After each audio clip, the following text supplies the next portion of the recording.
Israeli basketball club Maccabi Haifa made history, winning its first ever championship since the league formed in 1954. This year, although the faces were different, the goal was the same. In a season filled with adversity, at times a repeat title seemed impossible. However, the team battled back and gelled at the right time. The playoffs would present an even greater challenge. First, a contest against a familiar face, and once past, a bitter rival seeking revenge.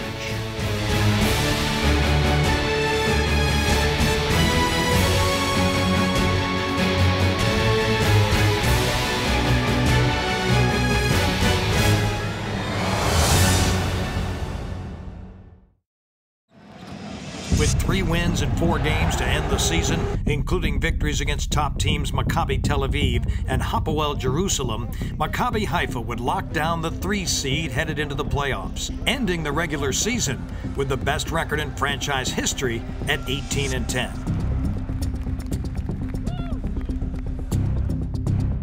The top 8 teams in the Super League would face off in the best-of-5 series. Maccabi Haifa matched up against league newcomer Ness Ziona, a team that started the season strong but had struggled late. The series proved to combine 2 of the most evenly matched teams. Each exchanged home victories in the first 4 contests, leading to a decisive Game 5 at Romema.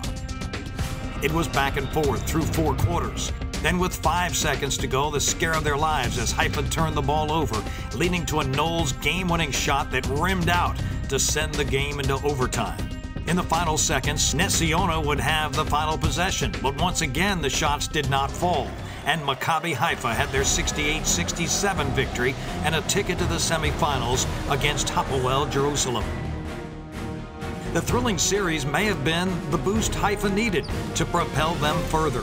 They had a difficult task ahead of them against their former championship coach Brad Greenberg and his revitalized Jerusalem team. With no home court advantage in this series, the Greens had to find a way to win in a tough environment at Malha Arena. Surprising in Game 1, Haifa showed no signs of fatigue as their defense puzzled the Reds, and led by Dagan Yivsori with 25 points, their offense could not miss. Maccabi Haifa would win in a rout 107-79 while scoring a season high in the victory. Back home in Romema for Game 2, Haifa knew Jerusalem would be ready to fight back. After a tight first half, the 4,500 rowdy fans rallied their Greens back to an 82-70 victory. This time, the team MVP was Brian Randall, posting a double-double, 15 points and 10 rebounds. Haifa notched 22 assists on the night and remained undefeated when registering 20-plus assists in a game. Maccabi Haifa took a 2-0 series lead back to Jerusalem, looking for a sweep. The Greens returned to Malha with a chance to close out the series. While Jerusalem held Dante Smith to only 11 points, poor free throw shooting and key turnovers down the stretch doomed Haifa as they fell 70-63 to Jerusalem, extending the series to Game 4 in Romema. Learning from last year's semifinals against Eilat, Maccabi Haifa knew that no series lead was safe. At home again, the Greens jumped on the Reds early, tallying a 25-point halftime lead, and never looked back as they eliminated Hapoel Jerusalem 90-68.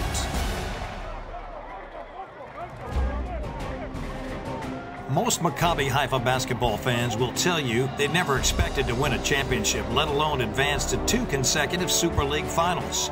Once again, they were in and waiting for them, superpower Maccabi Tel Aviv, seeking revenge. This time, Tel Aviv was returning to the Israeli final, fresh off defeating Real Madrid in the EuroLeague Championship, the highest prize in all of Europe. To add to the drama, this year's league final would not be just 1 game, but 2. The finals will be played in a home and away format, with the overall cumulative score determining the winner. If they wanted to get back-to-back titles, Haifa would have to outscore Tel Aviv over both games combined. When we return, the most dramatic Super League championship series in Israeli basketball history.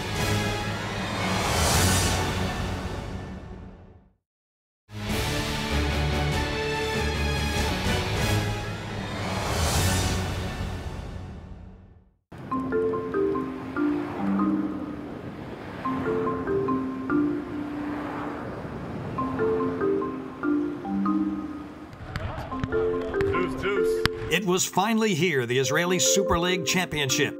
For the first time ever, it would be played in a traditional European format, a two-game home-and-home series with the winner determined by overall total score. This year, the league management decided to make a change, and it's a two-game match. So each of the top contenders has a home game, which is a benefit. But the detriment is that it's the total aggregate score, and that's something we don't see much on our side of the pond in the States. Maccabi Haifa, only Maccabi Haifa. We're going to do history. Second championship in a row. We are winning tomorrow and on Wednesday.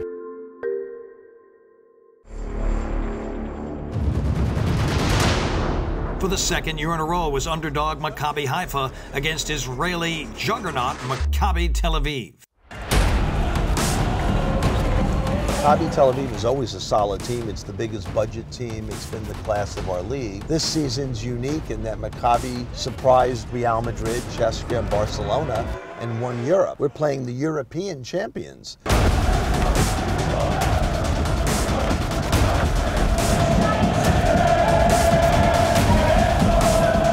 first game will be played at Romema on the home court of the defending champions, Maccabi Haifa. Game is in the air. Hickman tries his first pull-up jump shot. And Dante Smith with a good drive. The Yellows of Tel Aviv took control from the early minutes and led at halftime. We didn't have a good first half. Tel Aviv got us early. I think we were tighter than we should have been. It was a home game. But the Greens fought back in the third quarter.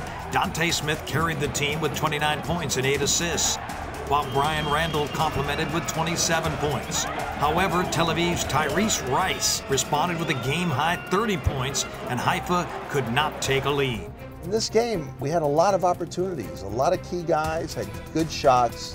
The ball didn't fall in, our 3 points didn't fall. You know, it was a game where our two top scorers were spectacular. It was like twin MVP performances. But the rest of the guys didn't deliver. They didn't carry the load. And despite all of that, it was only a 4-point margin at the end of the game. Maccabi Tel Aviv snatched a road win over the Greens in the opening leg of the championship series, winning by 4 points, 81-77. In order to take the championship, Haifa would have to win Game 2 on the road by a difference of 5 points. So we're playing the team in Israel that's been the class of the league. They're now the class of Europe. They're one game up and they're home. You could say that the deck is stacked in their favor.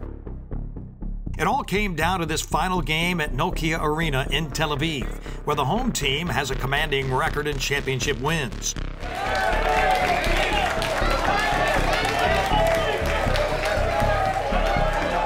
For Maccabi Haifa to win the title again, they would need some help from additional players outside of Smith and Randall. This team is going out to fight right now, guys. It's our last war. There's nothing after this game. It's our last war. Get together. Hey man, listen, win or lose, man. We win regardless. I mean, nobody gave us a chance to be in this position we in right now, so let's go ahead and show what we do. That's all I got. Let's go. Let's fight, guys. Let's fight. Maccabi! In the opening minutes, a scary moment. Smith went down with what looked like a shoulder injury. But as needed, Terrence Roderick stepped up, scoring Haifa's first 6 points of the game. A big sigh of relief as Smith returned to the game and led Haifa on a charge. Randall.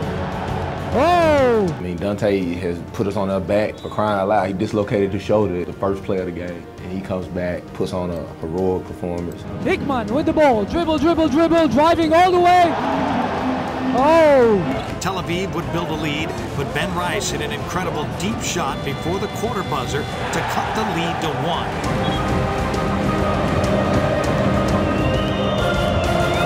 In the second quarter, the Greens pushed the tempo and went on a run, building an 8-point lead. Hickman wide open.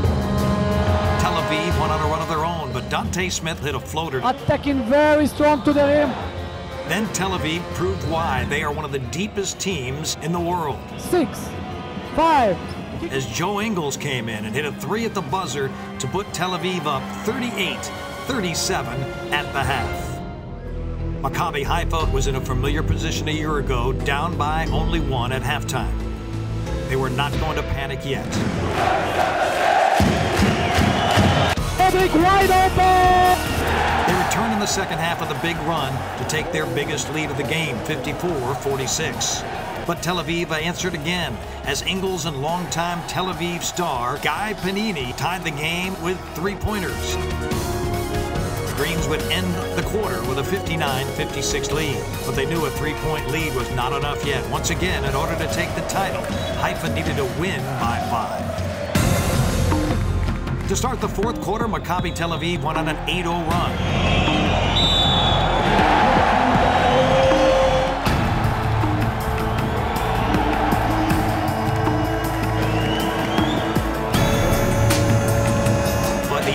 Dante Smith took command again, capping off a 10-2 run with 7 straight points, giving Haifa a 3-point lead. Both teams went back and forth in the final minutes, capped off by Dante Smith, and once again scoring to take a 4-point lead. The cumulative score was tied. Haifa needed 1 point to win, but Tel Aviv had the final possession. To Blue with the shot! It looked like it was over. No basket! No basket! But the officials would review the play and wave it off. In dramatic fashion, the game was sent into overtime.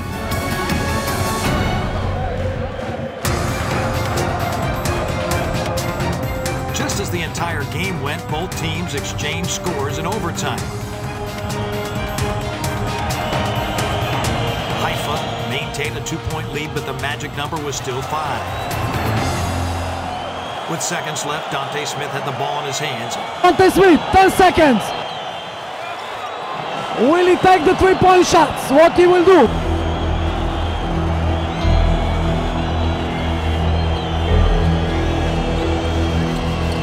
Four, 3, 2, 1. Dante Smith. And that's a block shot, and we have a new championship tonight, Maccabi Tel Aviv. The game was over. Despite winning the game by 2 points, Maccabi Haifa lost in point differential. At the end of the day, we won the game, but we lost. And I mean, that's the worst feeling, I guess. They did almost whatever they want against any team in Europe. And here comes Maccabi Haifa, just a bunch who are believing. We did play as a team. Doesn't matter how many yellows are screaming and shouting are there. We're just together. They were together, never ever thinking about giving up. It was a tough pill to swallow for the Greens and its fans, but the return trip for another shot at the title was more than anyone in Haifa could have hoped for. With the season now complete, it is time now to look ahead to the future for team owner Jeff Rosen. Up next, an introduction to Maccabi Haifa's developmental team here in the United States.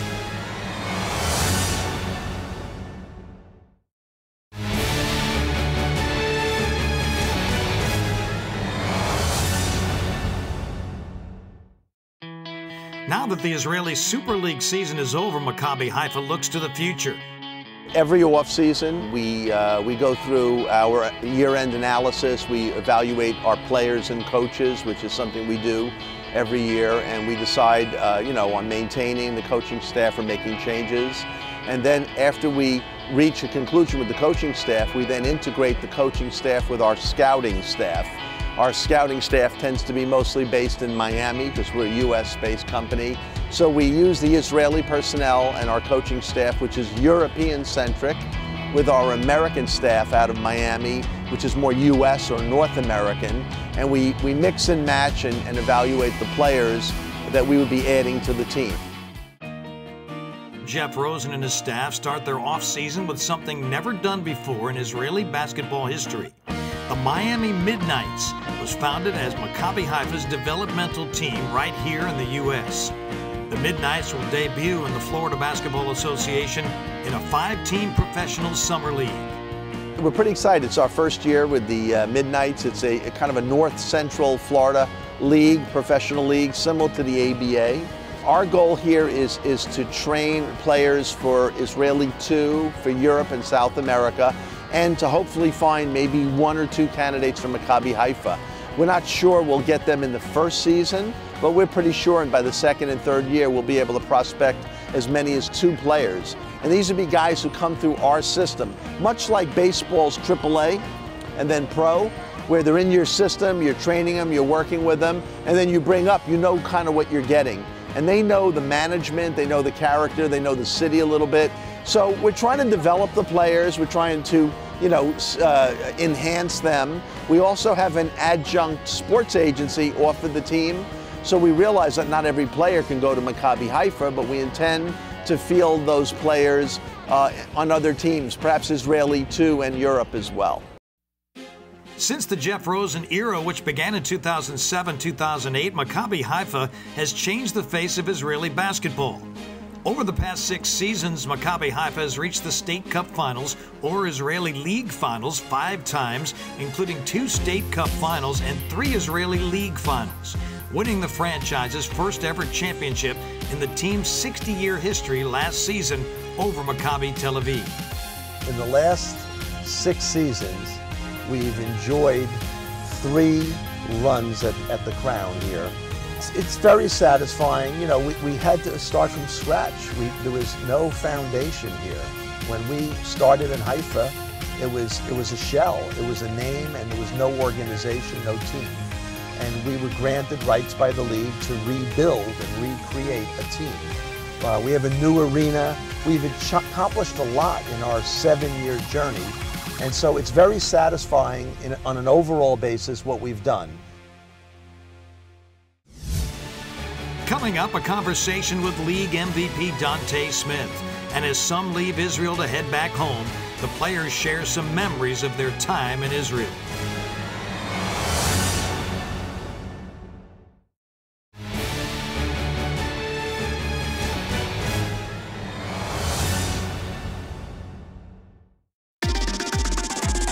He sees the game different. Beautiful pass from Dante Smith. It's a mismatch. And Dante Smith slams it in his face. We'll take the rebound, score on the other side. Steal the ball and score. To Smith. There he goes. He's a leader in the locker room. When he talks, guys listen. Every time we need him, he's there. He's out there for them, not only for him.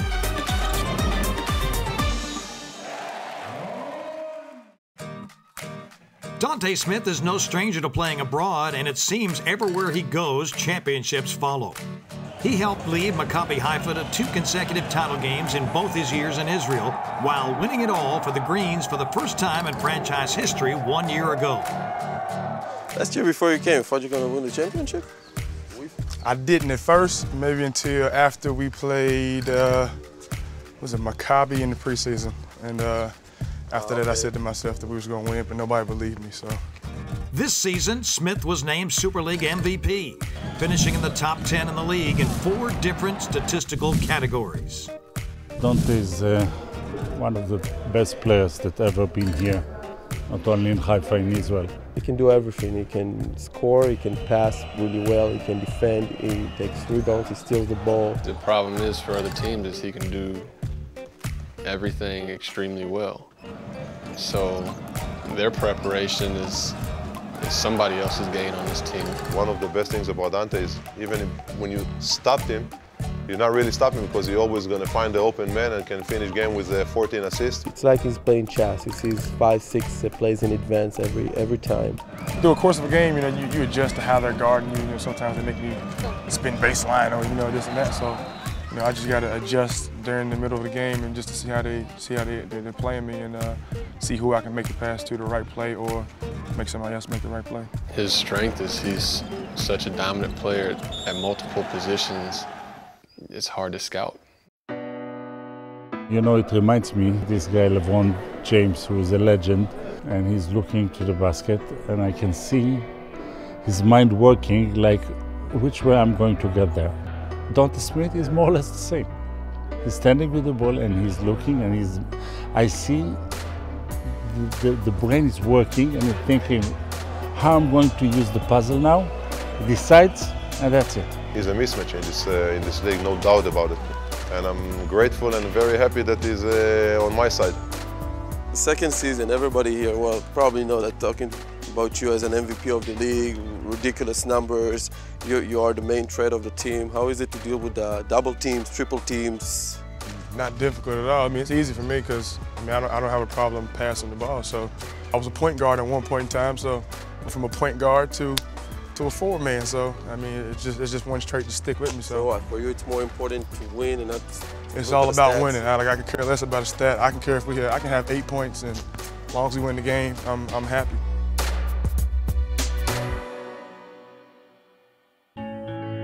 As the players pack up and say goodbye, they recall the experience of a memorable journey shared in a holy land. I'll miss Maccabi Haifa fans. I really appreciate them, coming in, supporting us every night, and they genuinely love us. You come to a new team, you feel people out, you make relationships, and then at the end of the year, you go home. Every day you go on trip, you sleep together, you eat together, and then the season is over, it's finished. But this is life. You understand that people from abroad to play basketball, to earn their money. I know it's not easy for them, but over the years, it's a lot of experience, finding new friends. I think the difference now is social media. You don't have to be in front of each other to connect anymore. You still have an opportunity to connect. You still have an opportunity to continue on a friendship.